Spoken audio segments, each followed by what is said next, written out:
Ladies and gentlemen, we're back with another video. And, I want to discuss. I hate the fucking hobby, bro. Like, I really just want to bitch and complain. Today's just a bitch and complain day about not buying Graninja. Like, I'm fucking salty.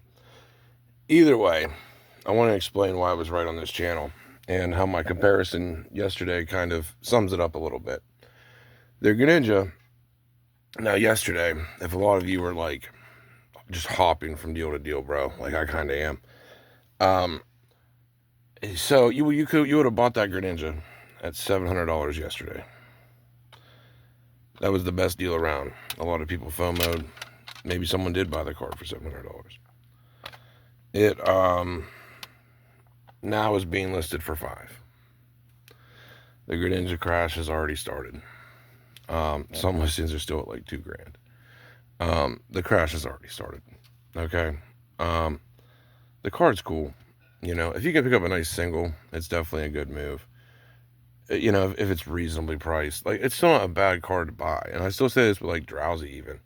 And by the way, we're gonna go over some of my picks too. Drowsy dropped to like $24 right now. Drowsy's fucking cheap, dude. If you can find a mint Drowsy, you should buy that shit up.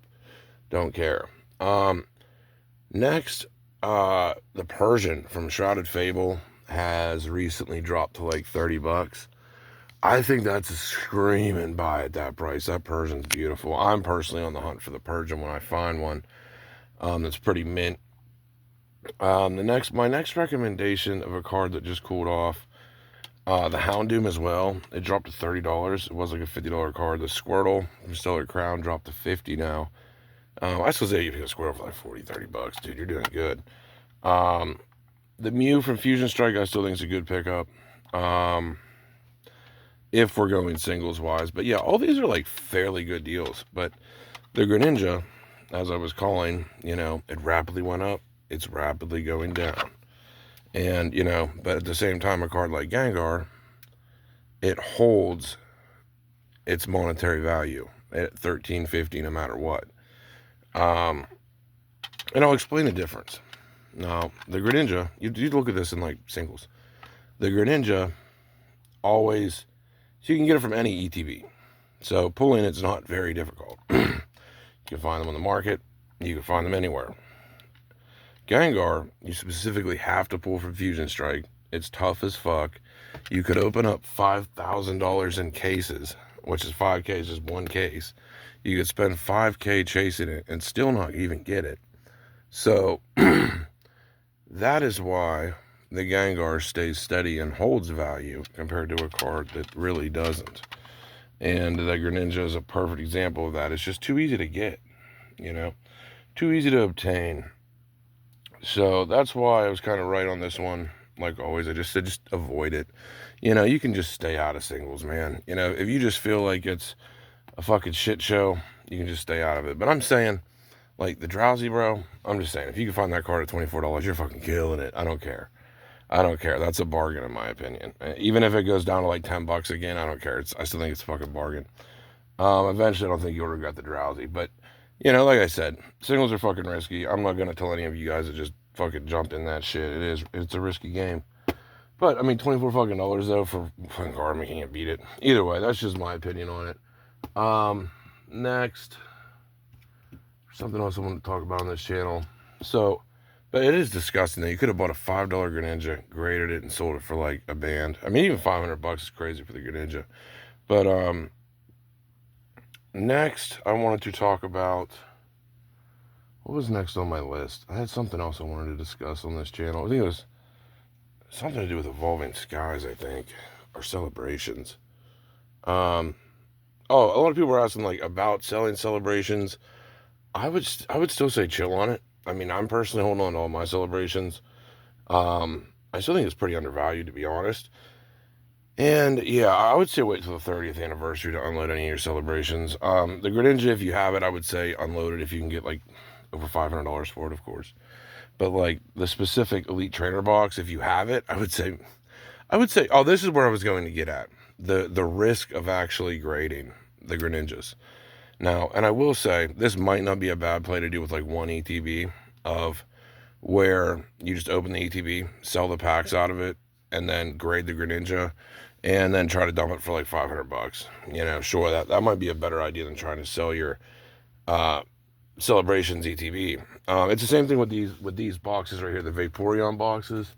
You can buy them for like the low twos, which I think are an incredible investment, guys. Like, these are some of the coolest fucking boxes in Pokemon, in my honest opinion. And when I have it upside down, it's hard to tell because this is the rare upside down promo.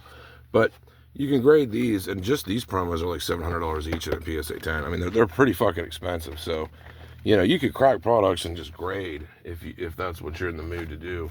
This is another product that's done pretty well, the Mewtwo box. I think that thing's just sick. They're like $100 now. I just think they're awesome to have. They look cool as fuck. I don't know. I bought mine in the collection for like $30 one day, but yeah. So that's just. So I want to talk about the risk. Let's say hypothetically you buy a bunch of these overpriced Greninjas at like $30 each or whatever. You buy like 10 of them. You send them into grading. You get a bunch of 10s, but PSA charged you like $900. Well, not $900, but they valued the PSA 10 at $900. Then you're basically like screwed because PSA 10 charged you so much fucking money, for the actual grade itself. Like, to grade, like let's say it's $1,000 card. PSA is going to charge you like $300 a card that gets 10. So, I mean, and let's say the price drops back down to 100. I mean, you really do take the risk of getting cooked in that play. But at the same time, you could really pay out good because, I mean, if it stays at 500 even, or it goes up even more, yeah, you're pretty much set, So it is sort of worth the risk, but there is like a real big risk of getting cooked. And like, you have to take that into consideration on making any move in this hobby, that there is the real potential of getting cooked. And I mean, to lose 300 a card just from PSA plus the just dicking around, that's pretty risky, man. I mean, like, to get charged 300 a card, I mean, that really could have happened to people. I highly doubt anyone was that smart grading a bunch of them like right when they pumped, but I'm just saying hypothetically that could happen, that you get charged these crazy up charges and then the price of the card tanks. I mean, that would really suck. But either way, if you bought this card for $700 or $800 and you thought you were going to flip it for money, you're just not. Like, you actually lost money now. So that's why I say to just ignore this kind of crap and focus on sealed.